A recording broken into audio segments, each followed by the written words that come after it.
we'll come back to his damn thing. 24-year-old former situational awareness, 2026. Heavy leverage up to 400%, and a sharp semiconductor stock sell-off triggered massive margin calls, forcing a fire sale of his public portfolio to Ken Griffin's Citadel.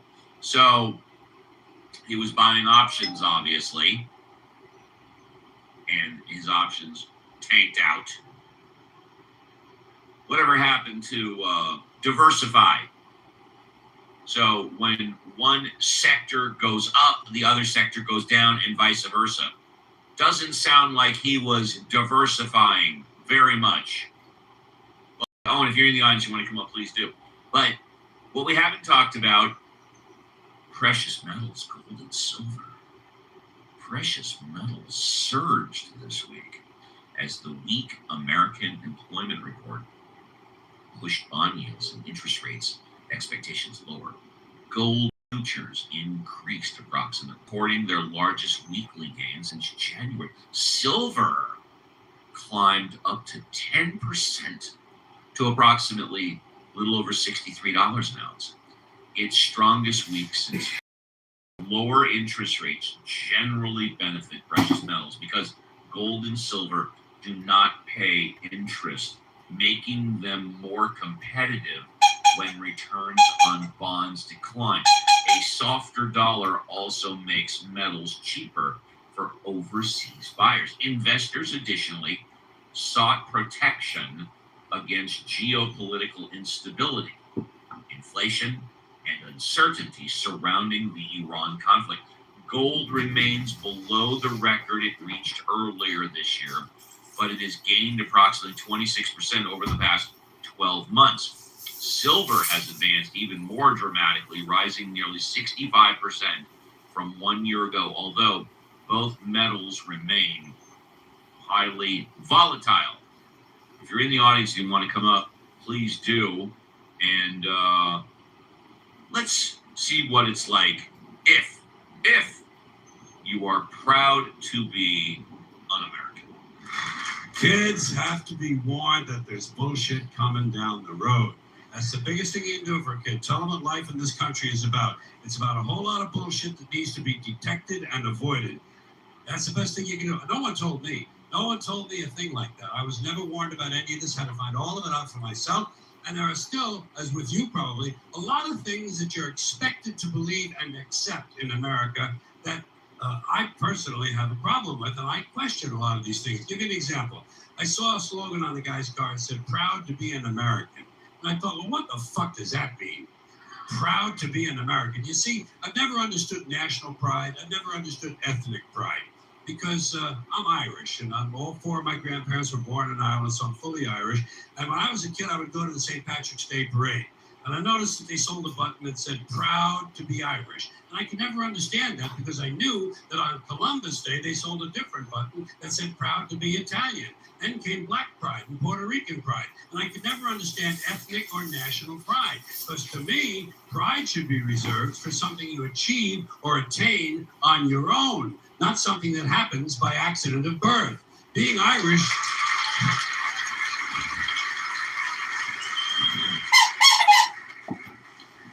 Being Irish isn't a skill. It's a fucking genetic accident. You wouldn't say I'm proud to be 5'11". I'm proud to have a predisposition for colon cancer. So why the fuck would you be proud to be Irish or proud to be Italian or American or anything? And hey, if you're happy with it, that's fine. Do that. Put that on your car. Happy to be an American. Be happy. Don't be proud. Too much pride as it is. Pride goeth before a fall. Never forget Proverbs, okay? Now, here's another slogan. Here's another slogan you run into all the time. God bless America. Once again, respectfully, I say to myself, what does that mean? God bless America? Is that a request? Is that a demand? Is that a suggestion? Politicians say it at the end of every speech, as if it were some sort of verbal tick that they can't get rid of. God bless you and God bless America. God bless you and God bless America. I guess they figure if they leave it out, someone's going to think they're bad Americans. Let me tell you a little secret about God, folks. God does not give a flying fuck about America, okay? He doesn't care. He never cared about this country. He never has, he never will. He doesn't care about this country any more than he cares about Mongolia, Transylvania, Pittsburgh, the Suez Canal of the North. He simply doesn't care, okay? He doesn't care.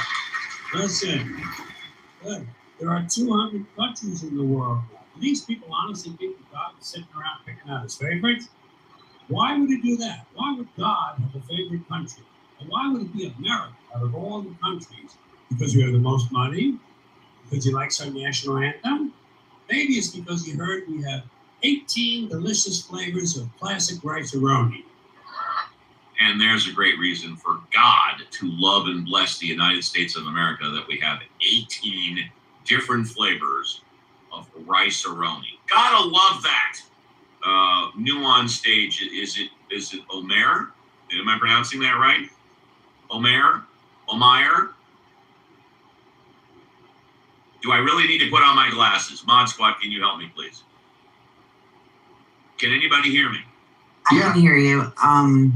What is this new I'm person's trying name? to get to the name. Okay, it looks like Omer. Yeah, Omer. Okay, Omer, are you there? Omer going once. Omer going twice. There we go. Hi. Okay, you're unmuted, but we cannot hear you. Are you wearing earbuds, earpods, or headphones? Yeah. Omer, we can hear you. Are you wearing earbuds, earpods, or headphones? Let me connect my headset. Now, He wants to connect his headset. I'm wearing AirPods. Okay. Sorry for the bad news. No, it's okay. Omer, let's try again. Are you there? Hello, Omer.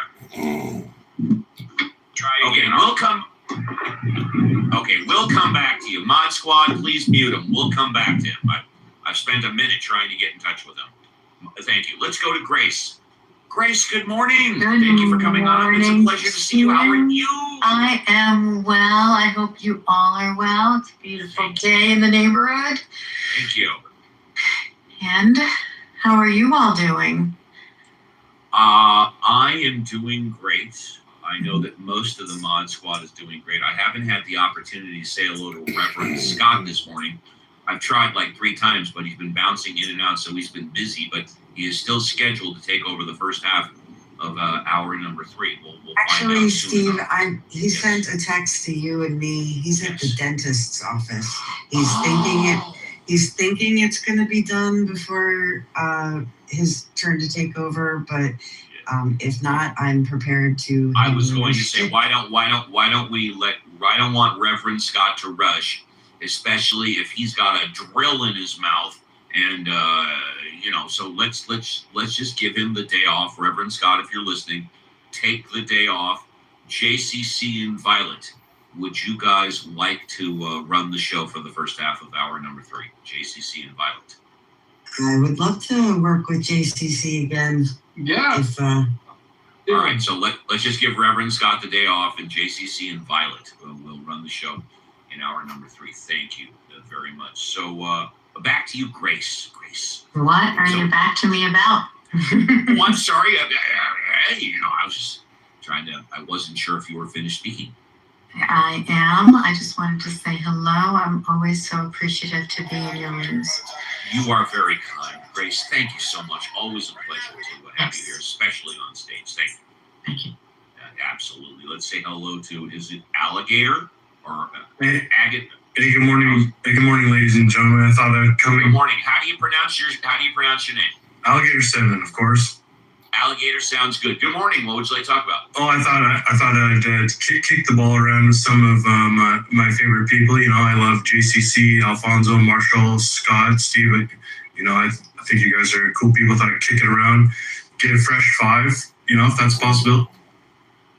Yes, you have a fresh 5 right now. Go for it. So there's a lot of stuff that's going on in the political climate. I've been kind of pulled out of the political space because I think a lot of it was, fake or maybe a show, but what's been going on recently with this Dr. Fauci, and I'm sure we've all seen it, pleading, taking the Fifth Amendment over 100 times and being found, I don't know, what is the word?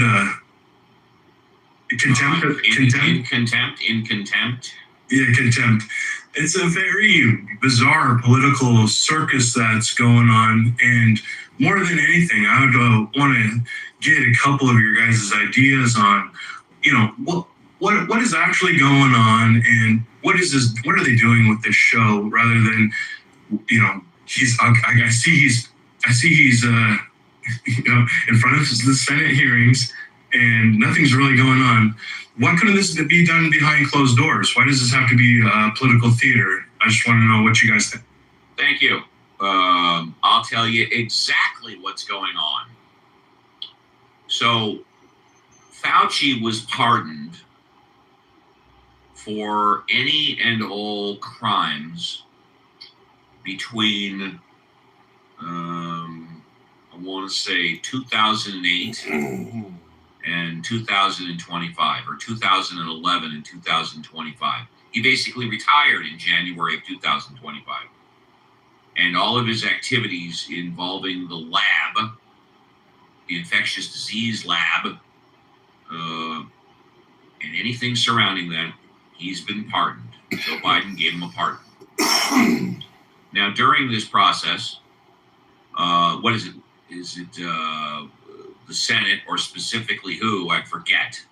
Whoever heads up that committee. Monswat, who heads up that committee? Rand Paul. Rand Paul, thank you. Rand Paul has been threatening to put Fauci behind bars. Rand Paul has been threatening and stating that Fauci has broken the law, that he has lied, he has misrepresented the truth, and literally responsible for killing hundreds of thousands, if not millions of people. So, and Fauci has appeared before Congress on the record and off the record before. So, Fauci made a statement, 3-minute statement at the start of this, saying that because Rand Paul has publicly said multiple times that one of his number one goals in life is to put Fauci behind bars.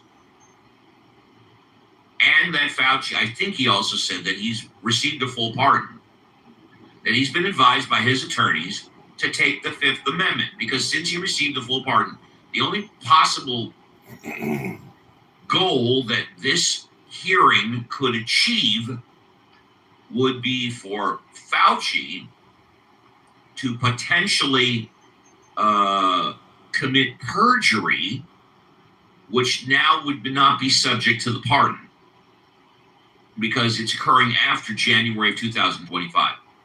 So the reason why Fauci is taking the Fifth is because he believes that Rand Paul and the Senate are laying a trap for him to commit perjury.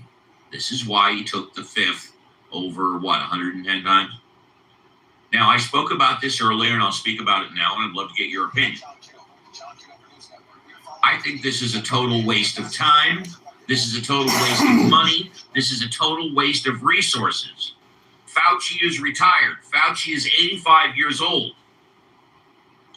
Also, I don't believe that Fauci lied to the American public. I don't believe that he's responsible for killing hundreds of thousands, if not millions of people. And if anybody within the sound of my voice disagrees with me, I encourage you to come on up and explain to me exactly what Fauci has said, and exactly how him saying that, whatever it is, was responsible for killing people, and in fact was a lie.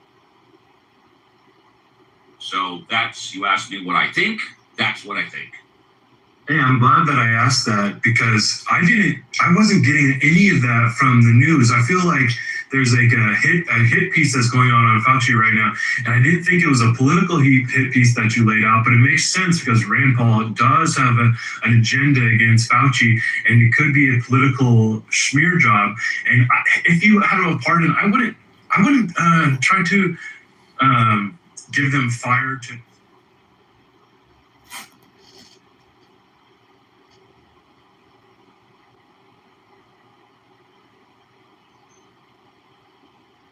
Hi, if you record your name and reason for calling, I'll see if this person is available. Hey, Brandy, it's John.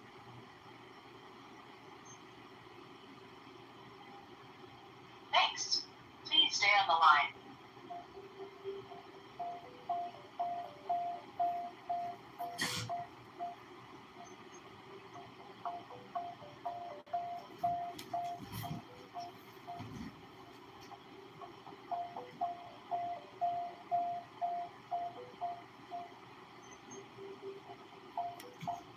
I'm sorry, this person is not available. If you would like to leave an additional message, please reply after the tone. Hey, Brandy, it's John. 312-498-0517. Talk to you soon. If you are ordered to appear before Congress, or if you're under subpoena to appear, you damn well better appear, which Fauci did. But like you said, he has a pardon. And if he's being subpoenaed to violate his pardon, do they have the right to make him violate his pardon? Do they? No, What is going to compel? Violate? Yes. If I may, Marshall. Hello, Marshall. If I may. What Fauci is saying, what I believe, is that the only purpose for calling Fauci is not to investigatively find out what happened during COVID. It's to trick him up into committing perjury after his pardon is over, which is January 25, because he's testifying now. So if he commits perjury now in 2026, that is a new crime which is not covered under the pardon. And all of the questions they're asking him are regarding events that took place prior to January of 2025. What's the purpose of questioning Fauci? Is it going to help us Americans figure out already know? Or is it just a witch hunt to, as Fauci said, Rand Paul is on a mission to put him behind bars? That's why he took the fifth. Okay? Okay. Thank you so much. I appreciate it. I appreciate you. It is my pleasure. Before we go to John, because Marshall is amazing. Marshall, is there anything you wanted to add? Did I miss anything? Marshall. No, not that I'm aware of. You pretty much covered it all. There you go. Let's say hello to the gentleman who in 2 years is going to owe me a steak and lobster dinner anywhere I want to go, John Malencroft. Good morning, John. Pleasure to see you on the show. Hi. Oh, John sorry. Malencroft. That's all right. That's all right. No problem. No, you got that backwards. But you know, well, I guess I came in at the right time. I wasn't going to say anything, but I will just mention. I think you're wrong, Steve. I think that Fauci did lie to the American people. Can you give us one of the lies that he said? Yeah, and I don't know for sure that this is true, but my understanding is that early on, when the whatever they are, the masks that they use in surgery, the really super duper masks, were in short supply and really needed in the hospitals. He told the American public that any old mask would do, that they could just that they could make their own masks, and we didn't really know at that time. You mean for COVID-19 or for a hospital? In other words, he told people that they should wear masks, but he said as I understand it, he said kind of explicitly that you don't need the best masks. So how is that a lie? Well, I think it is a lie, and I say it only because, to my knowledge, it is the most egregious lie he ever told the American How is it people. a lie at all? Well, I think it's a lie because you know they really it's a let me agree with you. I don't think it's much of a lie. Okay. But I say it only because I think if you wanted to look for something where he shaded the truth, I think it's the most egregious example you can find. And How I say did he that's, shade the truth by that statement? well, okay, well, never mind. I mean, people can make up their own mind whether he did or not. Okay. But I just challenge anybody to come up with anything that approaches closer to a lie than that. And I think that given that fact, yeah, go ahead. How about that you are not an expert in physics and you never were a professor in physics? How about that? Oh no! I mean things that Fauci said during COVID. He's on trial for lying to the American Well, he's people. not on trial, but Well, I he understand what you're is saying. basically. Yeah, and they haven't produced the law. Welcome, Mountain. You just heard a brief sample from the Steve Bell, Casa de Bell. So you're saying that I'm so weird, bro, and is it the ashwagandha that's telling you to think that way? Because to me, the ashwagandha saved my life, bro. And without your suggestion to purchase ashwagandha gummies, I don't think I'd feel as good as I feel right now. And I know I wouldn't be alive if I didn't take the ashwagandha gummies. It was the ashwagandha gummies that saved my life. I don't know what. I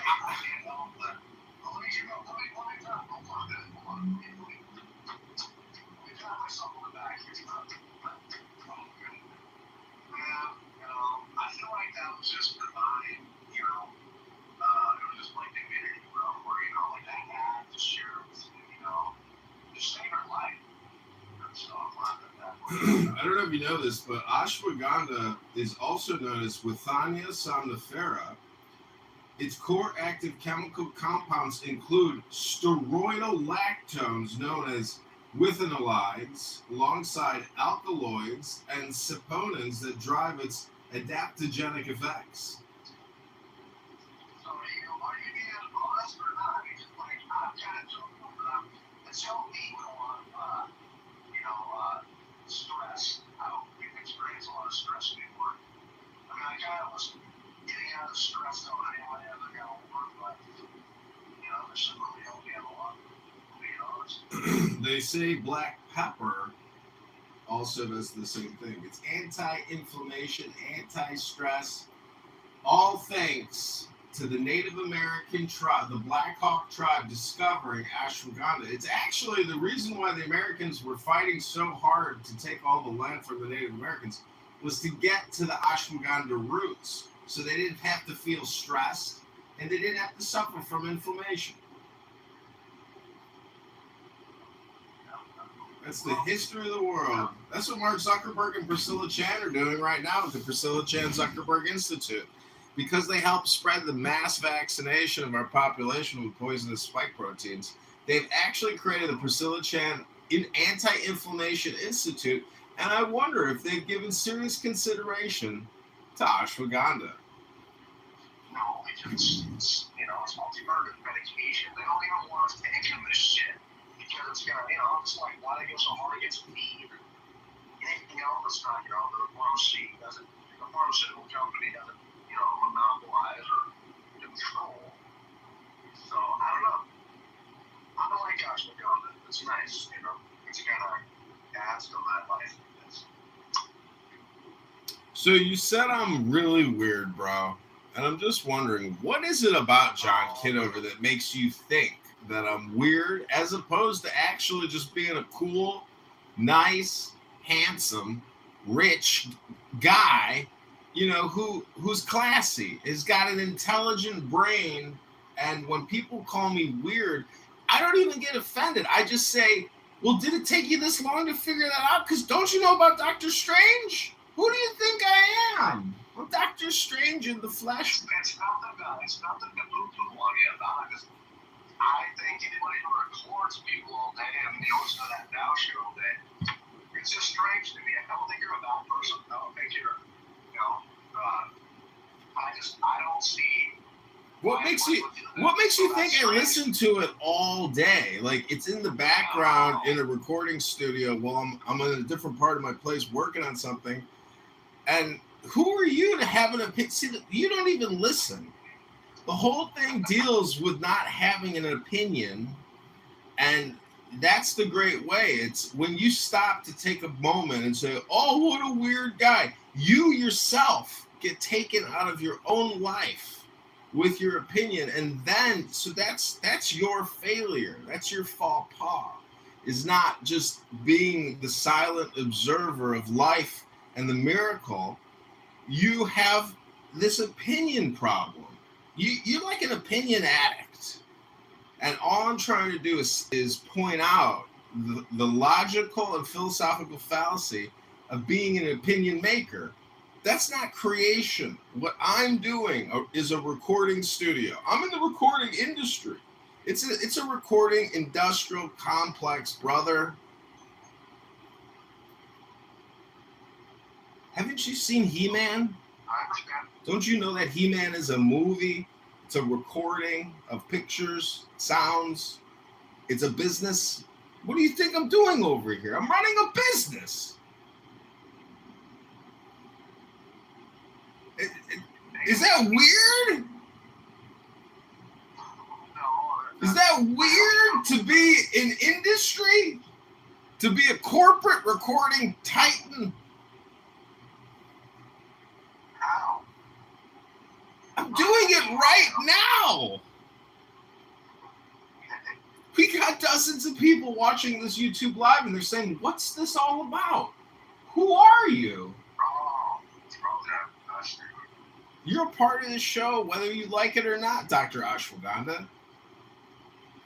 Yeah, okay. Do you like it or not? You like that? I don't know if it's helped in any way. It's possible. I generally do not do supplements, and all the pills and stuff because what's crazy is I bought these like anti-gout pills, which is like dried cherry and dried celery extract root. And so I put it in my coffee and it like congealed in the coffee to the point where it was like, this isn't edible. So why would I put this in my stomach in a pill to think that dried cherries is gonna like solve my problem? I'll just eat some fucking cherries.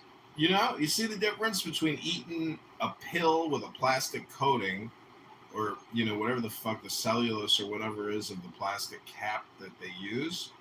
It's like if you eat a whole bottle of pills, like how healthy is it to eat 30 fucking, cellulose capsules? That's what I'm wondering. Like Cellulose. That's just with the delivery mechanism, bro. Yeah, but why can't I just take the powder, mix it in some water, and just fucking drink it in the water? Taking a capsule. That seems like even more work. I mean, you gotta mix it up. I mean, it's gonna taste like ass. I don't get that. I mean, I'm sure you can get ashwagandha powder. But I would do the gummies, man. Yeah, you can powder. I'm looking right here. Ashwagandha powder. ASL 50 cents up to one. Helps me out. You're also live on TikTok. Oh, yeah. Are you on the TikTok? No, I did not. Well, last night when I went out to the bar, one of the bouncers comes up to me. He says, "Hey, man, people are complaining about you." And I said, "Really? What are they complaining about?" And he says, "They say you're recording them." And I said, "They say I'm recording them right now?" And they said, "No, earlier you were recording people." I said, "Like in an interview?" And they said, "No, you were fucking recording people." And I was like, "Oh, okay." And he's like, "But I'm not saying you were recording people. people are just complaining that you're recording them, but I don't know if you were recording them or not. And I was like, okay. So guess what I did? What? I left the bar. I just left. And then I went down the street, and one of my constituents was like, Mayor Kitover! And I said, hello, voter, fellow citizen. We got somebody that wants to co-host the live stream. Welcome to the John Kitover podcast. Oh, she canceled. All right, we're going to take you back to a brief sample of what I call the NFR. It's not NPR. It's called NFR. You can try to figure out what it means. N-word, F-word, R-word. Those are the three words you can't say in the English language. N-word, F-word, R-word. You can't say either of those three words. And I was shocked because I was in Politically Correct with Patty and First Lady and Ban the Goat. And can you believe it? Somebody said the R word.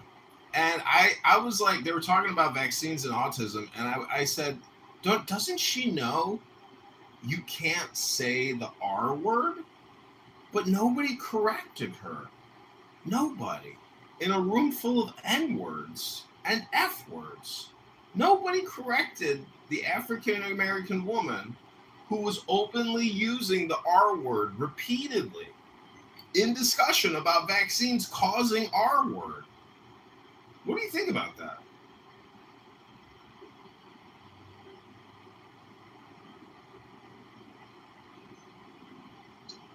You know, something I've noticed in chillism is that they enforce certain rules against certain people, like Monica, or me, or other people are just exempt from. You know, I mean, like Brad can get away with doxing people, threatening to rape and kill people's, families and shit. He can say the N-word. Probably Jazzy, Dr. Jazzy, she can say the R word, but as soon as you call on shit, a woman a bitch, even if they are being a bitch, then you get moved down, because it's, that's against the rules. I don't know, killism is a ridiculous function. See, part of the problem with even referring it to this supposed name called chillism, as if like being chill is a philosophy of some sort, when it's really just a bunch of NFRs in a room, screaming and screeching. And Nathan, the artist, is like incredibly brain rotted out. Oh, dude, he's so brain rotted, bro. You can't get through that fucker at all. It is what it is, but to even call it something is R word, and it's just a room full of N words and F words, and it's pretty pathetic. You could call it like people's attempt at mock trial or attempt at collegiate academics, as if they're sitting in a classroom, learning, reading a book, writing essays, debating, discussing, etc. But that's just not what it is. It's really just a conference call for N words, F words, R words. It is Dinner for Schmucks. Have you seen the movie Dinner for Schmucks? Yeah, years ago, I was definitely let down. I thought it was pretty terrible, but that is relatable. It's definitely Dinner for Schmucks. Well, if you are that damn gatekeep guy, bro, like all these guys do. They don't have real lives, bro. So I got in a fist fight unintentionally. I got sucker punched at a camp out. And got in a huge fucking brawl. And I let a couple people know, and I've had like Day and Pinky be like, "You did not." And I'm like, dude, I don't really believe. Yes, I did. I don't really care that you don't believe me, but these people are not used to talking to real human beings. Like to the point where they are in disbelief that someone actually went outside, interacted with somebody else, and got in a physical confrontation. That's just not true. But I think really he doesn't go out and all he does is get on fucking chill as I'm talking when they say anything deep. But then he can go to the gym to work out to get all strong. And post pictures on chillism of how strong it's just on fake reality we're living in. Like, bro, get outside. Don't fucking work out towards like real. Like, what the fuck? I don't get it, man. But anyway, these are, it's just strange, alright? Strange as fuck. Well, I think a lot of this is just loneliness, and then lack of content and media. Like, I have a lot of books at my place and a lot of DVDs and VHS, and so the question it becomes, out of your 40-hour week of consumption, what media are you consuming, or what media are you creating? And people on this app create nothing at all, and they consume a whole bunch of toxic junk communication. And so that's the thing, is it's a lack of resources primarily. This is like the lazy person's attempt at creation. And the other thing is when you're talking, you're a fool, and fools talk, and they often fool people with their talk. So what we have happening in these conference call rooms is it should be called chillism. It should be called foolism. That's really what's happening, is can we fool you with our talk? And they are fools because they're talking by definition. That's the definition of a fool, is you're talking. So that's why I think everybody, including you and me and Brad and Monica, everybody's worthy of mockery because by definition they're foolish for even talking here. So that's the way to process and understand Dinner for Schmucks. I rest my case in the mock trial. Hello? Do you have any final closing statements before I put Steve Appel's Casa de Appel back on, where they're talking about Fauci? Yeah, I gotta blame that show, dude. Have a good day, bro, okay? Okay, Ashwagandha out. Dr. Ashwagandha, thanks for being on the show. Dr. Ashwagandha, if any of our customers, aka voters, aka viewers, want to get in touch with you in order to order one of Dr. Ashwagandha's world famous ashwagandha gummy bottles, how can people go about doing that, Dr. Ashwagandha? Go to the App Store and look up ashwagandha. Come back. Make sure it's KSM 66. KSM 66. Thank you, Dr. Ashwagandha. I return you back to Dr. Steve Appel's Casa. Second and last warning. The one thing I don't want to do is drop you to the goo. So for the second time, please wait your turn. Yeah, thank you, Norma. So my question is, now I'm not painting anything. I'm just asking, how the fuck does that make sense to a thinking person? Now, I'm sure there's a reason. That's what I'm looking for. What is going on? How do those be? It seems like contradictions are something that we like strive to avoid. So I'm just trying to find out why everyone isn't just seeing this as a blatant, strangely clandestine contradiction. Because I didn't vote on this. I didn't vote on this. Did I vote on this?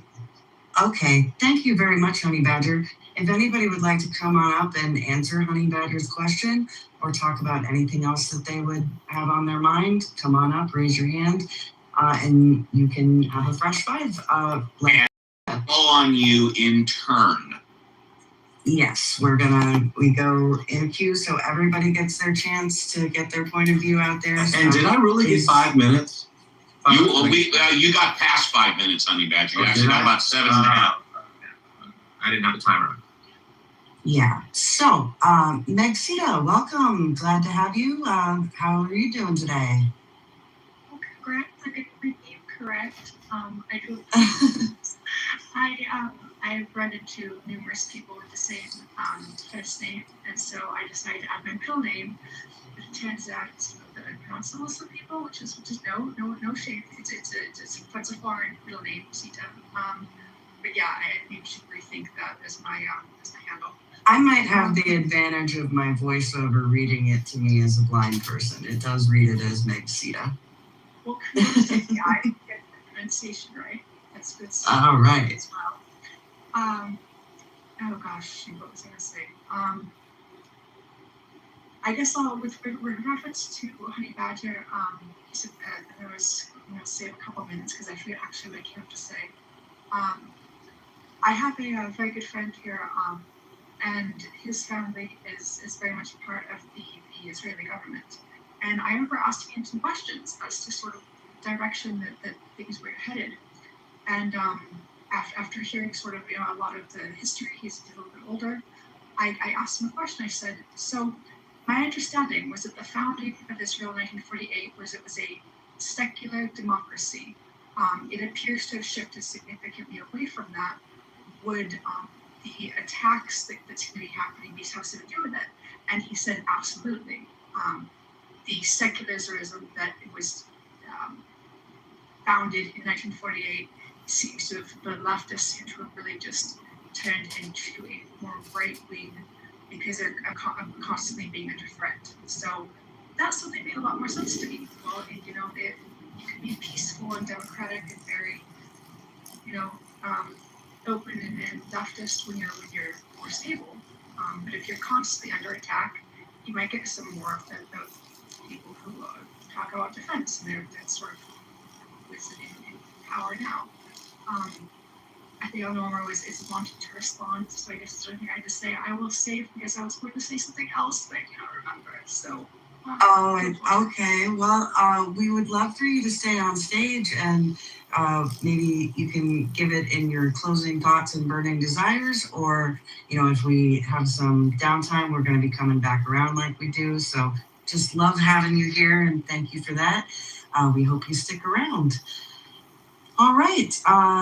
Let's see. Now we've got Beef. Welcome, Beef. What's on your mind today? How you doing? Hello. I just want to comment on how it's very, very bizarre that ASMR is a term that was coined in like 2010 or 2007 or something. There's no language that has a traditional word for ASMR. None. English doesn't have one. So you're telling me for 200,000 years of human development and cultural evolution and cultural development, no one sat around and said, hey, what is that weird sensation I get when I'm at the barber when it feels a little tingly? And people are like, yeah, that is a weird feeling, huh? Why don't we come up with a word for that? What makes it even more strange for me personally is that when I was a little kid, before ASMR was a popular term, me and this girl. Beef, may I interrupt you for a second? Why would you do that? Well, I don't know what a. Hey,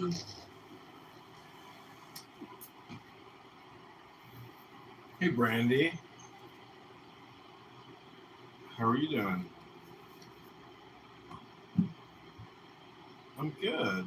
Sipping some coffee.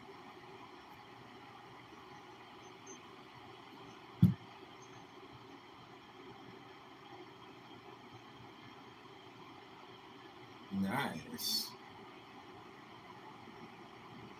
Tell her to get the clementine gummies.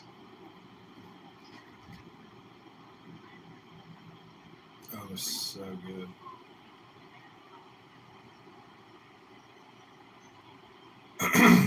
Well, get some good hybrids, some good sativa, and a package of those clementine gummies.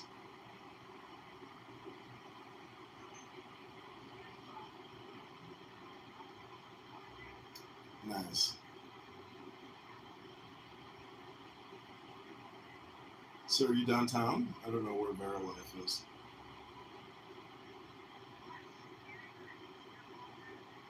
Mm.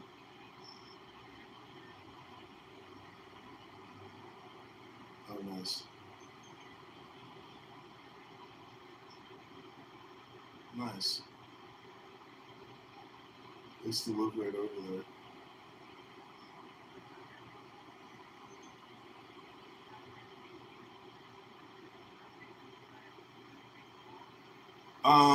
No, I didn't have a great view, but what was nice is living by the zoo and then jogging through the zoo every day and then jogging through the gorilla exhibit.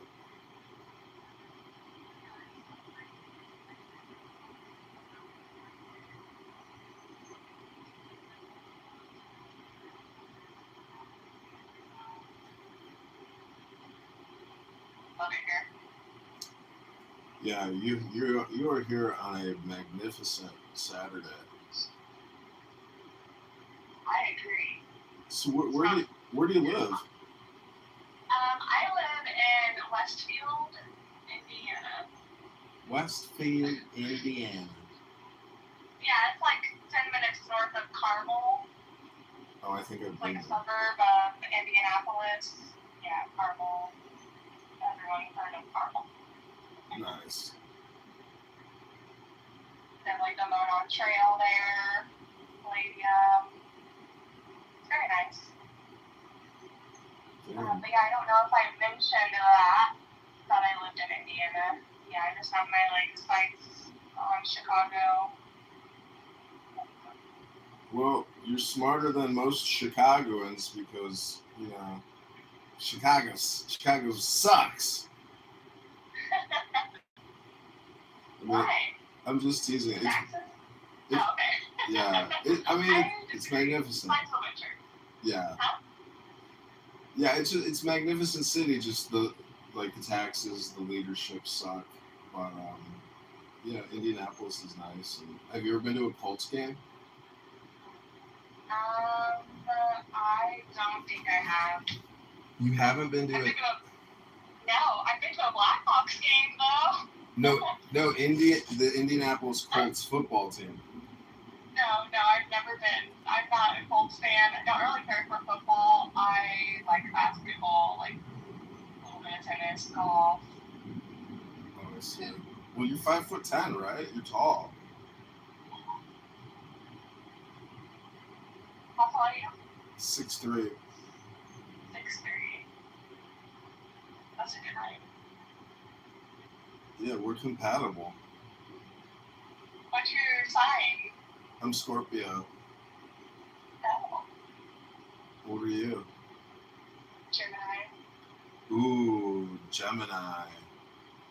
Is that a good one for you? Yeah, Gemini Your experience? Gemini and Scorpio are very compatible. One second, sorry.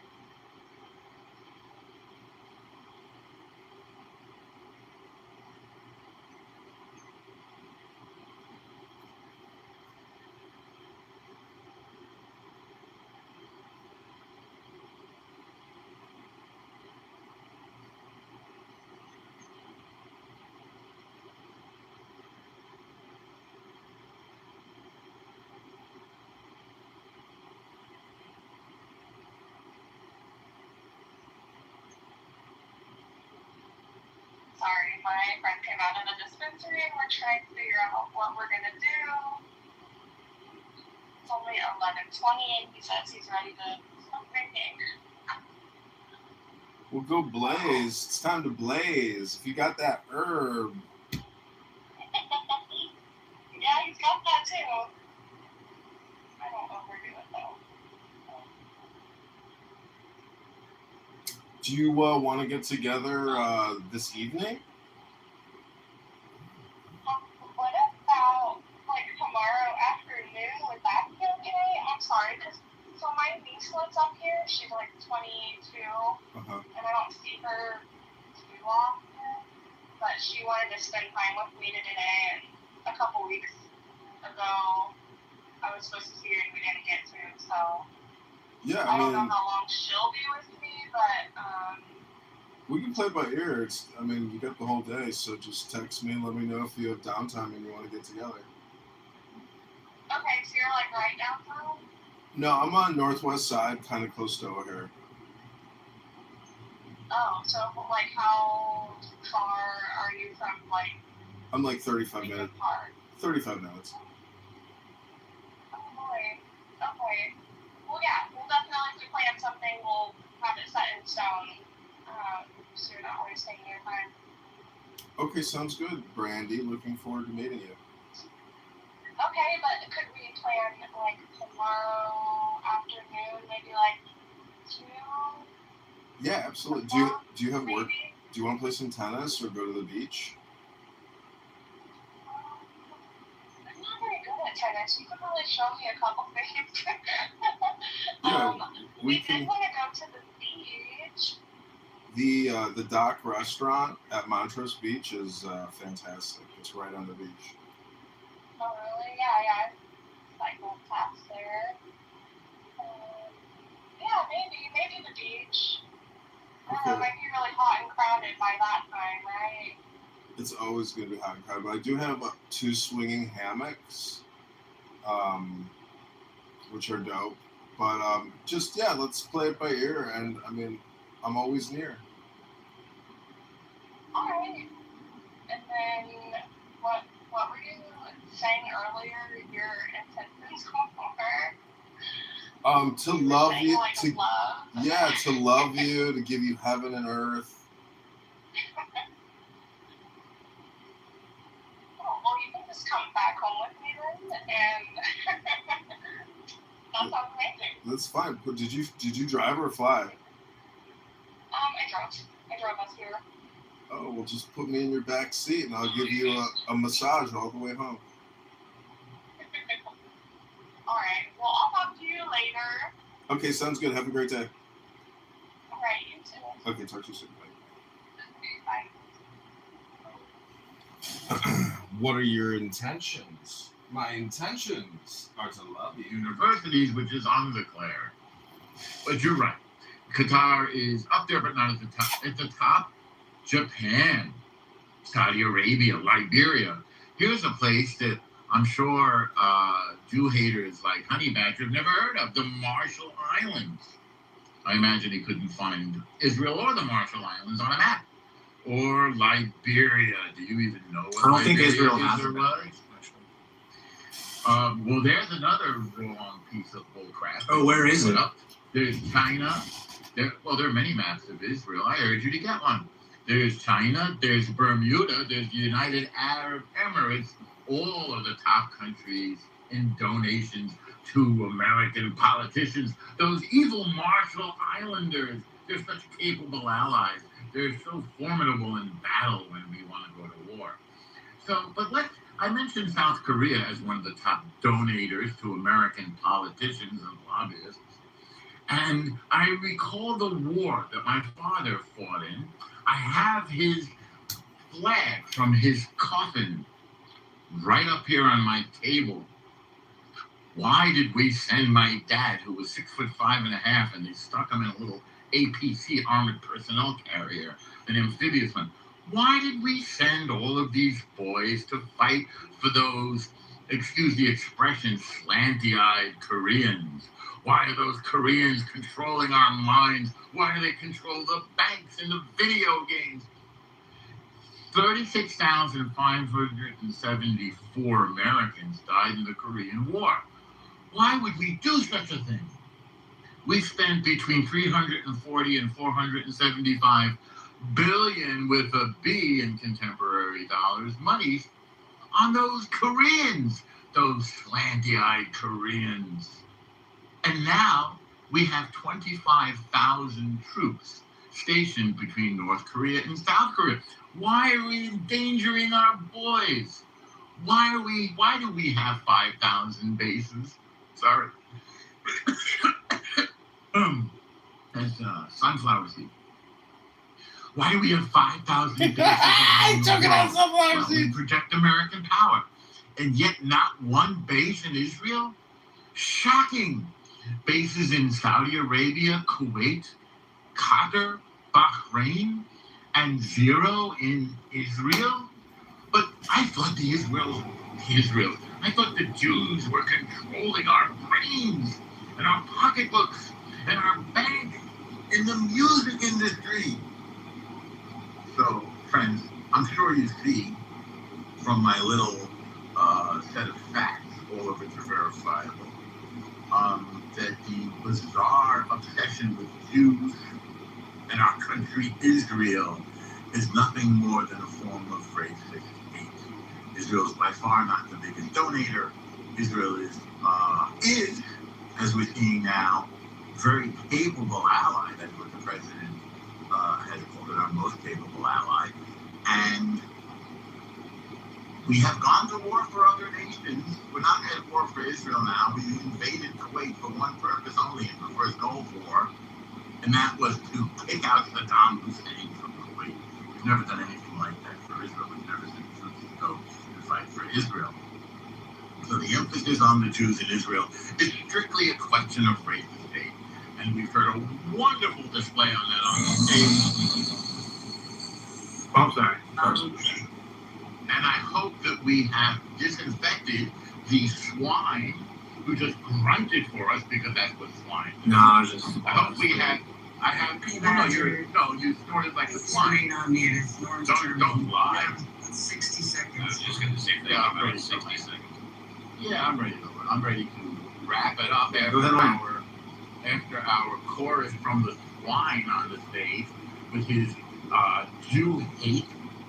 I'll just say in conclusion that as the United States turns away from the Middle East, leaves Israel in charge in terms to face our real adversary, communist China, I think we're leaving the Middle East in good hands with the region's sole remaining superpower. The Jewish nation, the only democracy in the region, a parliamentary democracy, the state of Israel. All right, thank you very much. Yeah, thank you. And Violet and JCC, not only did you do a good job, but among a lot of adversaries, you guys did great. It was tough. But whenever I take a break, there are always people willing to challenge your leadership, and you guys shined in the face of adversity. And good morning, everyone. Absolutely. Good morning, everybody. You were barely on break, but I know. Yeah, and maybe I should have stayed on break. Maybe I contributed to some of that adversarial responses. I don't know. it doesn't matter. Yeah, it doesn't matter. It's over and done with. So with that being said, if you're here for the first time, this is how the show works. We encourage everybody to come on stage and get your fresh vibe. Talk about whatever you want. What does that mean? That means we call on people in order. Everybody on stage gets a chance to speak in order. And if you interrupt somebody out of order, you're going to get a warning. You're going to get 2 warnings, and then eventually dumped to the goop. So, but everybody on stage right now, you're going to get a chance to have some final thoughts and closing desires. I 100% guarantee it. Let's say hello to Double OK. And by the way, please adopt. Double OK, good morning. Welcome to the show. What would you like to talk about? I love that, yes. Adopt a senior pet, please. A senior pet. I'm sorry, I said old pet. I meant senior pet. Sorry. That's a synonym. That's perfectly fine. I'm going to start saying adopt a little pet. But, yeah, I just showed up a few minutes ago. I don't really know what you guys were talking about. I don't really have much to say, but I think the government of Israel is a legit evil entity. I think legit evil. They're legit evil. Yes, they are a legit evil entity. Would you like to give us one example of how they are evil? By targeting civilians, women and children, not with just munitions and bombs. And can you give us one specific example of how they target innocent women? Yes, we can, Steve. Just open up. Okay, Honey Badger, this is your last. We don't need to do your point. homework for you, bro. All right, I guess you are in a non-disrespectful mood, so you get removed to the audience. You don't get your fresh vibe. I gave you a warning if you don't want to follow the rules, which is fine. You don't have to follow the rules, but you're not going to stay on stage. So, would you like to give us one example, please? From this particular vantage point on the stage, I can only just say the media coverage of the civilian areas that have been leveled, hospitals, schools, the reports of snipers targeting. My understanding is that the enemy that were not innocent women and children, the enemy were hiding within the innocent women and children. And also there's a little adage. That's true. They've been doing it. Hamas has been doing that since 1987 with that kind of. So I would say they're not targeting innocent women and children. They're absolutely targeting the enemy who are hiding within women and children. Sure. Ask me anything you want. Is it or maybe under maybe a hospital. Under a maybe hospital. Yeah. Yeah, whatever you want, you choose. Is it warranted for us to send a tomahawk pistol to get you amongst a bunch of children or patients? No, it isn't. I'm going to answer for you. No, it isn't. Okay. And that makes it unjustified. Wait, so Hamas. Everybody mute up. Everybody will get a chance. My statement. No, that's why I told everybody to mute up. I want you to. Yeah. There's no excuse for going through innocent children and people to get to a military target. All right. There's no excuse for that. And that is why I think Israel is a legit evil entity. They are doing that intentionally, and once again, adopt an old pet. Right. Don't go away, because I want to throw something hypothetically your way. That hypothetically that a mass murderer, serial killer, murdered your entire family. I mean, like last night. Yes. And then that serial killer who's killed other people and raped and murdered your entire family went to a school and was hiding in a classroom with around 20 or 30 kids, which, by the way, is not necessarily that unrealistic, because we've had serial killers who have rounds at that serial killer who was arguably in the middle of or surrounded by children. No. All right. And I appreciate that. And your opinion is very well valued. I appreciate that. Do you disagree with me there? I'll tell you exactly what I'm going to do. I'm going to ask you to go on mute because you gave your opinion. And Marshall wanted to respond, and Marshall is a member. After Mark, I'd like to check. We'll go. Who is me too? You got to get here. Sorry, Yakov. Oh, Yakov, I didn't even notice you. Welcome. Thanks for doing the heavy lifting. So let's go Marshall, then Reverend Scott, then Yakov. Go ahead.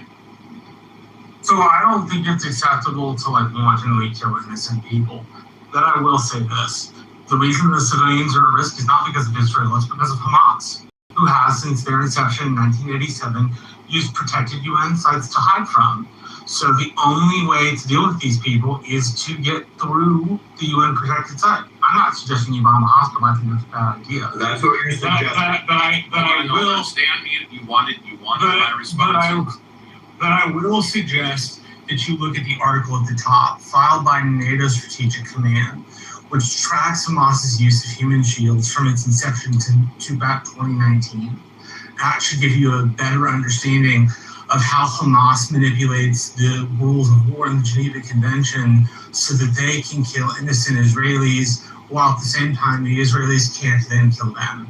Just a piece of information you should read before you decide Israel is, entirely too evil. Reverend Scott is next, then Yakov on topic. Go ahead. Using innocent women and children as shields by the enemy. Go ahead, Reverend Scott, and then Yakov. Reverend Scott going once, Reverend Scott going twice. Okay. I'm here. Oh, go ahead. That's okay. Go ahead. I just, I want to just share something real quick. It's very short. Rather than say something, less articulate than this. Here we go. This is from the great Scott Galloway. One of my pet peeves seems to be one of your pet peeves, and that is, 2 million people have been killed in the Sudan civil war. I haven't seen a protest in NYU for that. Assad killed 500, over 1 million Muslims in wars. I gassed them. I didn't see protests there.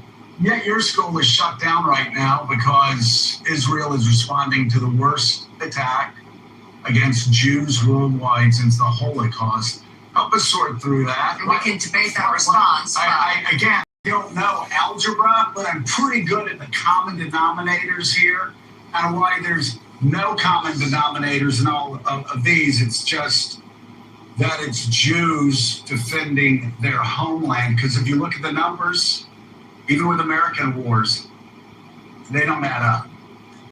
Well, first off, good to be with you, and I especially appreciate your leadership on this issue. I'll give you some more numbers. 2,200 American servicemen killed at Pearl Harbor. We go on to kill 3.5 million Japanese, including 100,000 in one night. 2,800 Americans in 9/11. We go on to kill 400,000 people in Afghanistan and Iraq. We weren't accused of genocide. You had, if Mexico had elected a jihadist cartel to run their country, and then they incurred into Texas, and on a per capita basis killed 35,000 people of the population of the University of Texas, Jews are allowed, and Israel is not allowed to prosecute a war. And they are prosecuting a war more humanely than we have done. The ratio of combatants to civilians is a civilian death to combatant mortality is lower than it was in Mosul, lower than it was in Japan, lower than it was in Germany. So there's just a different standard for Jews in Israel when it comes to prosecuting not allowed to win a war. It's a double standard. There you go, Steve. It's only Jews. It's only Jews that aren't allowed to fight asymmetrical warfare. That's it. It's on a weekend. I heard no rooms on Clubhouse about that. I heard no one come in here announce that action. Why? Why were people upset about that? I don't know, Steve. Maybe I missed it. Maybe I was going. No Jews, no news. Very good. Yakov, you're up, and then we'll move on. Yakov. Yeah, a few days after October 7th, being the mathematician I am, I did the math. You take 1,250 people killed, and you divide by the population of Israel, which was 9.3 million people. So that gives you a rate, that gives you a percentage of the population killed. And you then multiply it by our 340 million people. So pretend, for example, that Canada did the same thing to upstate New York, Detroit, or Mexico did the same thing to down south. That would have been 45,000 people killed in the United States. The psychological impact of losing such a high percentage of the population, or such a large percentage. Everyone in Israel, pretty much everyone, they very rarely use the word every. Either knew someone who was killed or know someone who knows someone who was killed. And I think our response would have been even more over the top. And every nation has the right to defend itself. Two people. Thank you very much for appreciate that. And if you're in the audience and want to come up, you need to do it within the next 5 minutes or so, because otherwise it's going to be impossible. We have nobody new on stage right now. Apparently, the Donald is at it again.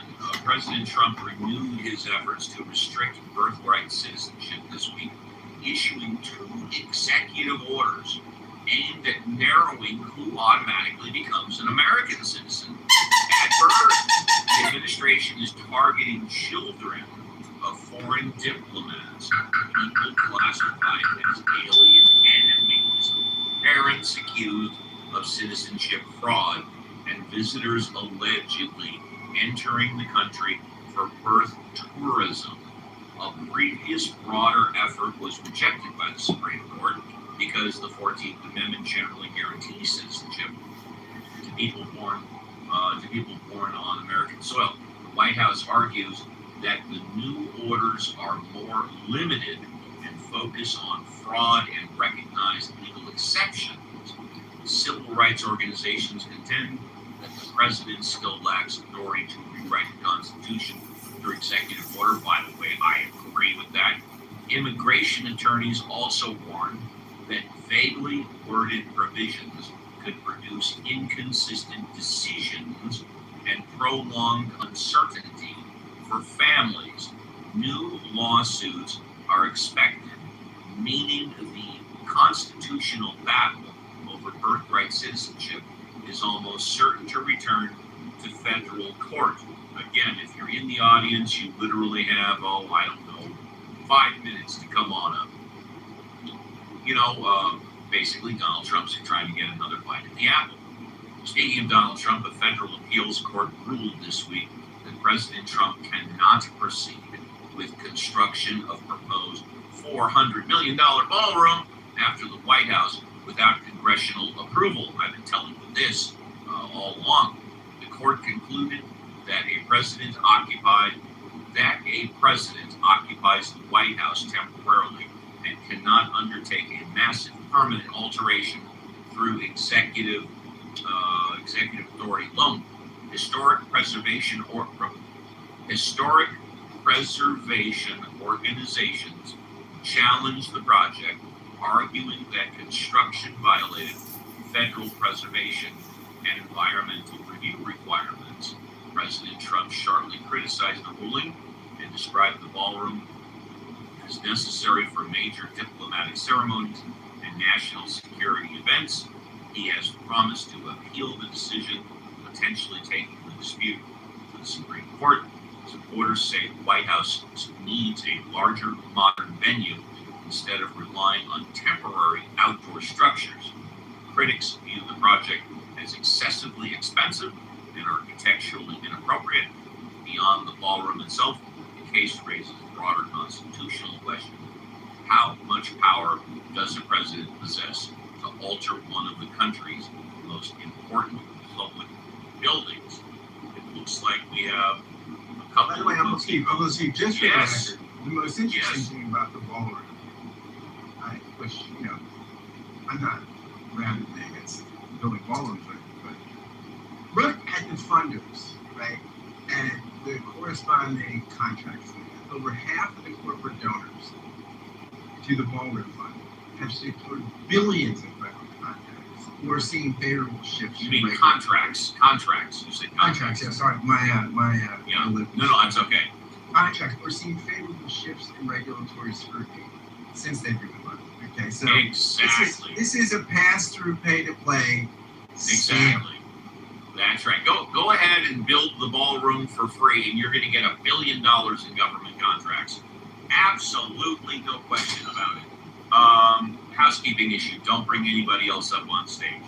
Let's say hello to Adam. Adam, pleasure to have you on the show. I love hearing your takes. What's going on? Adam going once. Adam going twice. We'll come back to Adam. Let's say hello to, Leroy. Leroy, good morning. Welcome to the show. Good morning. I have a question, and the question Good, is I probably have an answer. yes, and the question is to be educated. I'm listening to the conversation, right? Well, I love to educate people. Okay, so I'm wondering now, because I'm always thinking outside the box. It's just where my brain works. I'm always thinking outside the box also.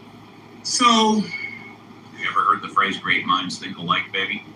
I think we do. I think I have. There you go. So could it be that, is it possible that people may be using the word genocide, not because it's Jews doing it, right?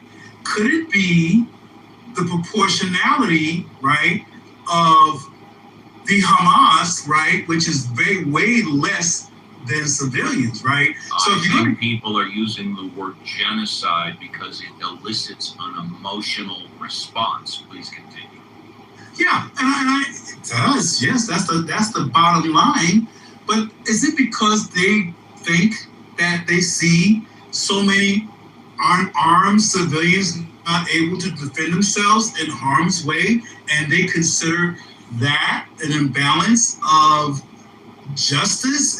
Is it possible that they think like that? It could be, but Julie have to ask a question about consistency.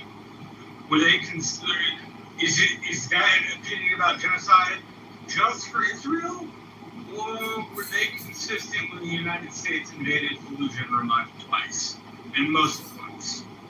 Right, we killed over 1 million Iraqis in the Iraq. Was that person who was talking about Israel committing a genocide, were they consistent in their condemnation of war like that? Or did they say nothing and only have something to say once it was about Israel?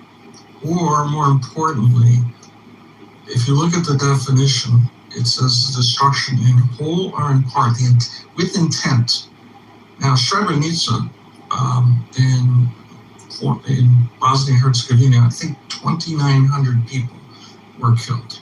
That was declared a genocide retrospectively, and the perpetrators of that were tried for genocide. It was declared a genocide because there were written orders to kill all the Muslim inhabitants of a village, Srebrenica. So it, in general, has nothing to do with the size, and has everything, because the word in part doesn't mean you have to wipe out everyone, it just means some group. It has to, the word intent is, I think, the defining portion of the convention language. Yeah. Let's give Leroy a few more minutes because he's coming to the end of the show. Go ahead, Leroy. Yeah, and I think those kinds of conversations or these discussions need to be had, because I think that people think of say there's like 2, 3, 4, I'm just using numbers. Say there's 2,000 Hamas, right? Maybe more. Say there's 2,000, but there's hundreds of thousands of people, right? So if hundreds of thousands, within that 100,000, more than what you can imagine is in the crossfires to get to a couple of thousands, I think that's where people may have the question. They could be wrong about calling it genocide because it's Jews, or they could be feeling that it's proportionately doesn't seem to be. We're not going to do that. Wait a minute. Let me. I think we have an open mic. Mod Squad, if you could take care of that, that'd be great. They will give you the Yeah. So I'm just wondering if that little slither of a thought process could be interjected, because it becomes, it's because of the Jews why we're doing it, and it's not because people are thinking, oh my God, all these innocent people are in the crossfires, and there's not that many Hamas that's worth all of those people. You understand what I'm saying? Yeah. They're not. All those people are not worth dying to get to Hamas. There's been a question. Okay, hang on just a second, Marshall. Marshall, hold on. Okay, Leroy, I'm assuming you're good. Yeah. Just that was my ultimate thought process. Buddy, I totally appreciate it. I don't mean to be rushed, but we're coming down to the end of the show. Got you, buddy. Thank you. Absolutely. First class escort to the VIP. Let's go to Adam. Adam, are you there? Yeah. There we go. Hi, Adam. You get a fresh five. Good morning. I don't need five. I just wanted to respond to the unresolved birthright citizenship. You missed. Yeah, you got it, buddy. Thank you. You missed one of the big things he's trying to do, which is restrict the ability of children born in U.S. territories, Puerto Rico, Guam, U.S. Virgin Islands, from automatically getting their citizenship documents. I didn't know that if you were born in an American territory, such as American Samoa or Puerto Rico. Well, Puerto Rico's not necessarily a territory. The Virgin Islands. It is a territory. Yeah, it's not a state, it's a territory. So, do you get American citizenship if you're born in the Virgin Islands? Yes. And you can move to New York or Baltimore or anywhere. Instantly. You don't need to. So you get a passport, everything. So Trump That's is why I trying to love this restrict. show. I learn something new at least once every show. Trump's executive order is to restrict the ability of children born in these places from getting their citizenship that they earned by they get by birthright, right? I mean, come on. I mean, first off, this is going to get knocked down, but I mean, this is like obviously racism, because who are the majority of the people in U.S. territories? They're non-white, overwhelmingly, right? Like, I mean, almost all of them. I refer to them as Caribbeans, but obviously they're not. Hold on, is it Pacific Islander or is that something completely different? That's American Samoa. American Samoa. Okay, the U.S. Virgin Islands is like overwhelmingly black, right? Puerto Rico is overwhelmingly Hispanic people. Yes. Right. I mean, this is unconstitutional and get knocked down, but like, let's call a spade, right? I agree. This is obvious U.S. territory. What are we talking about here? You can't even pretend that this is anything but racism. Because as long as they've been territories, they've always had citizenship. This is not new, right? Right. So, that was just the one of the things that I read this morning about it. I'm not saying you did it on purpose. You just like forgot to mention that part of the executive order, which is certain to not be able to stand. I will take responsibility for it, but I'll blame ChatGPT. In other words, I tell ChatGPT to give me literally give me a 30 to 60 second read on the top 10 news stories of the week, and that was what came up. So writings, but I'm fully responsible for what I read.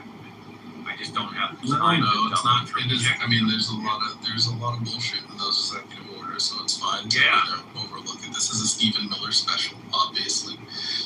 We know who Stephen Miller wants to be citizens and who he doesn't want to be citizens, and anybody who's not like Stephen Miller doesn't view as a legitimate participant in the United States. Interesting, cool. Did I read that? I don't think I read it, did I? Or did I? No, I did. Yeah, you did. I did. Cool. Are you good, or did you want another minute? No, I think I'm good.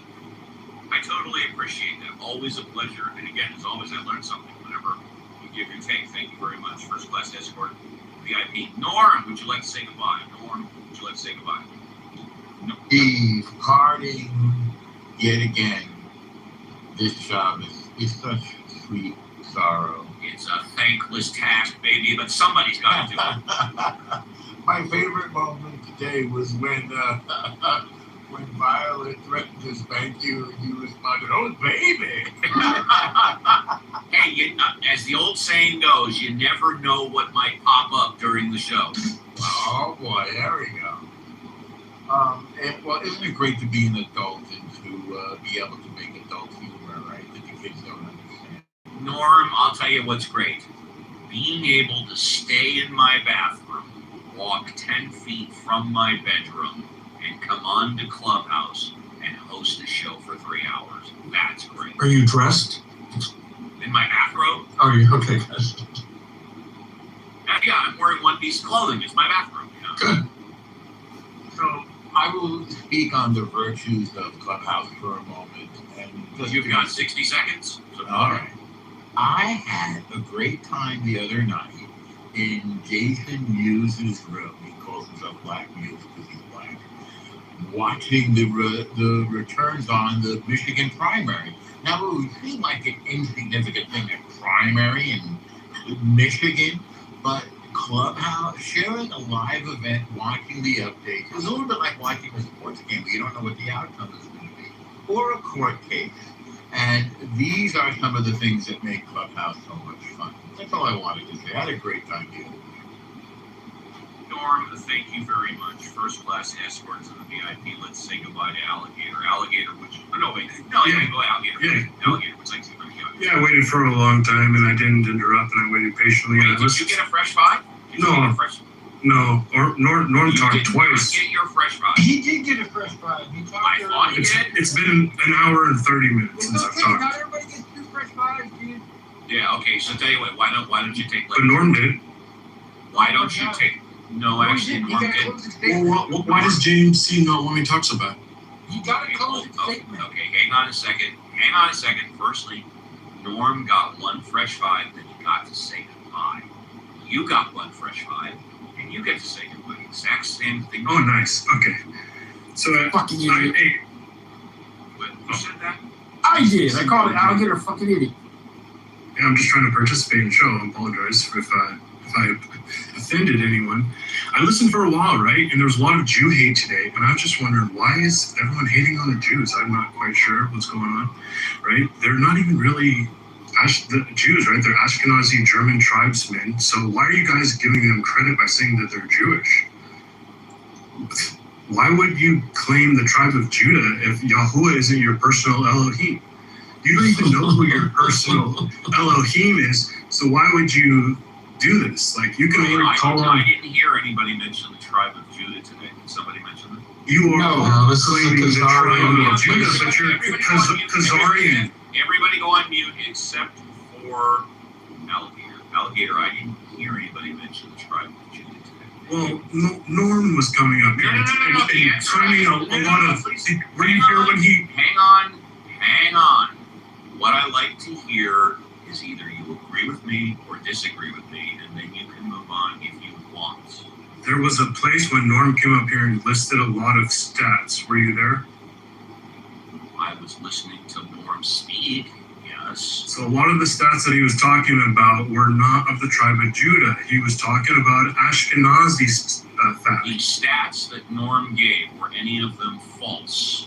But they were not relevant to the tribe of Judah. Were any of them false? Were you listening to me? Okay, not only was I listening to Norm, but what I heard Norm say at the end after he gave all the stats is that he spoke factually and it's all verifiable. Therefore, I'm asking you, do you disagree? Did he give any information that was not true? It's a very simple question. Yes, he misrepresented the tribe of Judah. Okay, and please explain exactly how he misrepresented the tribe of Judah, which, by the way, has not been in existence for 3,000 years.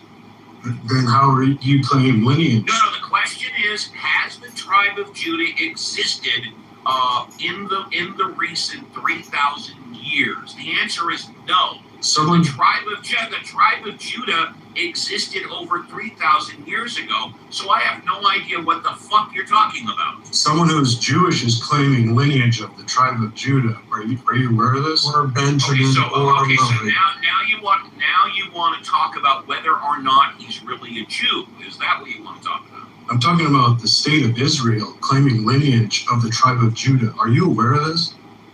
No, I'm not. Can I talk for 2 seconds? I'll do better than that. I'll give you 60 seconds to spew whatever hate anti-Semitism you want to, and then I'm going to give you an escort to the VIP. Go ahead, spew your anti-Semitic hate. Go ahead. Again, I was saying, why are you guys hating on the Jews? They are not Jewish. They are Ashkenazis. It's a Germanic tribe. They cannot draw their lineage of the tribe of Judah. They have no connection to Yahuwah. They have no clue who their Elohim is. The only connection to an Elohim is El Elyon, the Most High. They don't know who divided them among the nations when they received their inheritance. So they're trying to steal an inheritance, misrepresent an identity. Don't give them that identity. They're just Jewish tribesmen, and they're just German tribesmen. They don't know who their Elohim is. Don't give them power over El Elyon, the Most High. You don't know what you're doing. I mean, allowing Jews Hold on. Okay, gotta respond. You know, interesting. When Alligator first got his fresh vibe, like he said 90 minutes ago, I didn't hear any of this anti-Semitic Jewish hate. By the way, Jews don't only come from the tribe of Judah. Don't they come from 12 tribes? Oh, I forgot. There's a huge difference between Jews and being Jewish, right? And I suppose the real Jews, or they're not even really Jews, they're called Israelites, and there is a genetic connection. Yet, when you ask these people, and of course it's the end of the show, I didn't ask him, well, how often do you go to temple? Were you bar mitzvah? Do you live a Jewish life? Well, do you have a rabbi? It's all no. They just claim a genetic connection, which, by the way, they can't prove. So, as far as I'm concerned, I could be wrong. I wish this didn't come up till the end of the show. He said he's been waiting 90 minutes, but what a shame. I tell you, let's say goodbye to is it Meg? Nixita? Going once? Going twice? Meg? Hi, Meg. Awesome. So, my last few seconds, I was going to say, well, we're here to hear about the ballroom. 2 by the ballroom, 200-year-old space has already been wrecked and taken down. So it would be nice if the court and the Congressman has passed these words before. The 200-year-old building was not demolished for an empty space.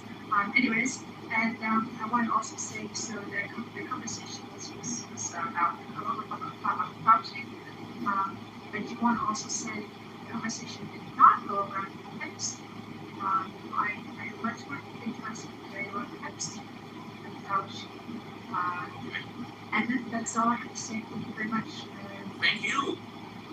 First class escort to the VIP. I'll comment. Again, this show, this clubhouse room, has been in existence going into 6 years right now. We don't run clickbait titles like other clubhouse rooms. Not that it's good, bad, right or wrong. That's just not what we do. We leave it up to you guys to bring up the topics. Whether or not you want to bring up Epstein Island, whether or not you bring up Fauci, or whether or not you want to bring up your anti-Semitic, Jew-hating bullshit. As long as you're respectful, you can bring it up. But I don't decide what we talk about. Chris, would you like to say goodbye? Chris, would you like to say goodbye? Chris going once, Chris going twice. We'll come. Oh, Chris is the last one. Chris will try it one more time. Chris going once, Chris going twice. You get a stretcher ride down the red carpet to the VIP. All the Mod Squad helped. Marshall, would you like to say goodbye? Good to see you. See you later. Yeah. Thank you. Alfonso, would you like to say goodbye? Alfonso, would you like to say goodbye? Goodbye. Yeah. All right, there you go. Yakov, would you like to say goodbye? Yes. Goodbye. Violet, would you like to say goodbye? Great show today, Steve. I enjoyed handling your shtick in the third hour.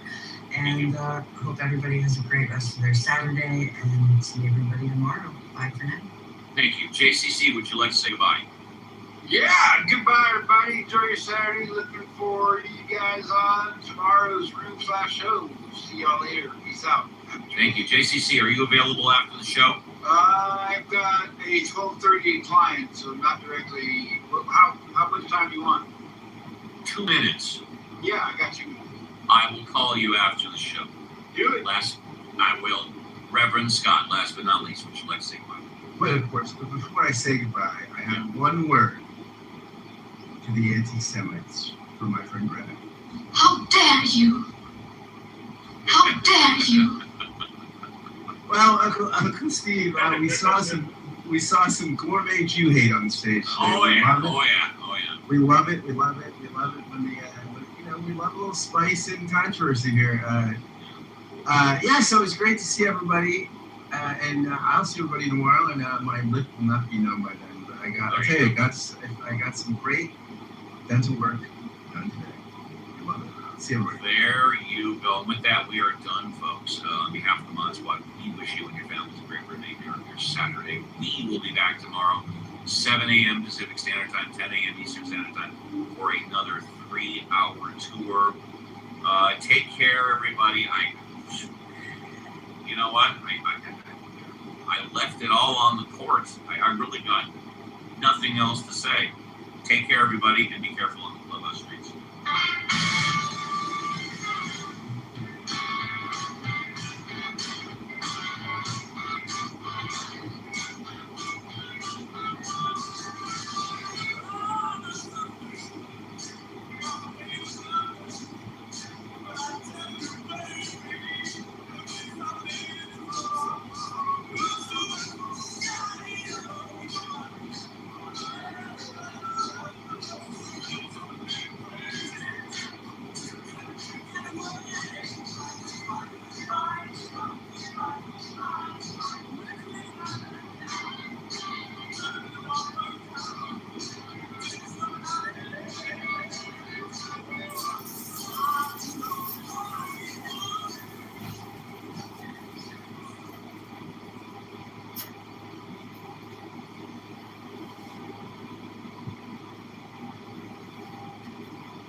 We do that another time. Voter ID and this proof of citizenship. And I think you can't get any more basic than that. In other words, We want to see your citizenship. We want to make sure that you're a citizen to vote.